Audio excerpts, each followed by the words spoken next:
ဆရာရဲ့ဒါဆရာအဘာအနေနေပြီးတော့ဆရာကိုချီစိုးလက်နဲ့ပြုစုရင်ဆရာရဲ့ပညာတွေကိုသင်ကြားခွင့်ပေးပါနော်ဆရာရပါတယ်တားရဲ့တားဘက်ကလူလူလားလားနဲ့တကယ်ပင်ယူခြင်းနဲ့ဆိုရင်တော့ဆရာရဲ့ပညာတွေကိုလက်လွှဲပေးရမှာပေါ့ကွာဝမ်းသာလိုက်တာဆရာရဲ့ဒါနာမည်ကြီးအဆိုတော်ဖြစ်တဲ့တနေ့ကျရင်ဒါဆရာရဲ့ဂျေဇူးကိုဘယ်တော့မှမမေ့ပါဘူးဆရာရဲ့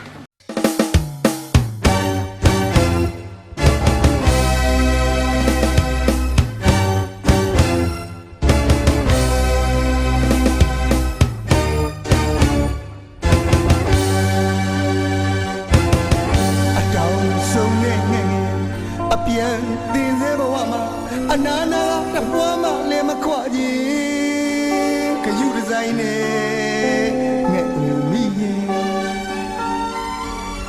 အတောင်ဆုံးရဲ့အခိုက်မှာဝေးဟင်းရဲ့အဝေးကိုချင်းပေါ်နဲ့တွဲချက်လို့ပြန်ကြီးထားရခဲတိုက်နိုင်နဲ့ချင်း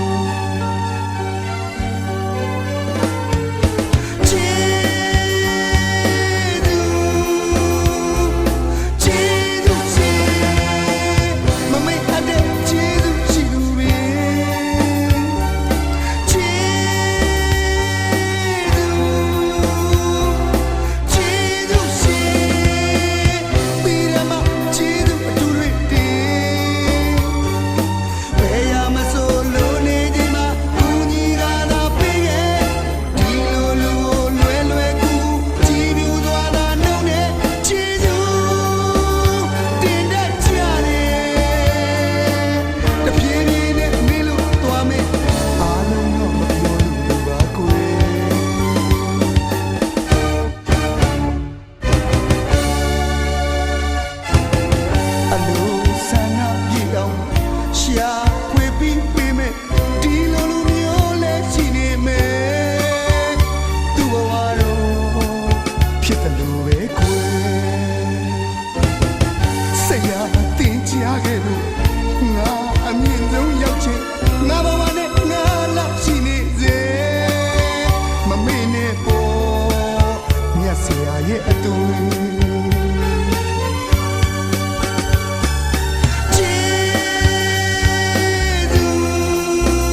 ဒါကအောက်ချစ်ခိုင်းပြီးထင်းပြီးတော့မာနာတွေတောင်းလာပြီအောက်ချစ်လွတ်ခဲ့ပါလေဆရာကြီးတာမန်တာတိပါပြီကန်းအောင်တော့ရပါပြီဆရာကြီးအော်ခွလို့ပါနော်အော်ခွလို့ပါဆရာကြီး အေးကွာမတိလို့မားခဲ့တာပဲလေကိုယ့်ဟာကိုစင်ချင်တော့အတိတရားလေးနဲ့အမားတီးပြီးနောင်တရပြီဆိုတော့အစိုးရကနေအကောင်းဖြစ်တော့တာပေါ့ကွာဆရာမင်းကိုခွင့်လွှတ်ပါလေတားရဲ့ဆရာမင်းကိုခွင့်လွှတ်ပါလေ ဝမ်းသာလိုက်တာဆရာကြီးဝမ်းသာလိုက်တာ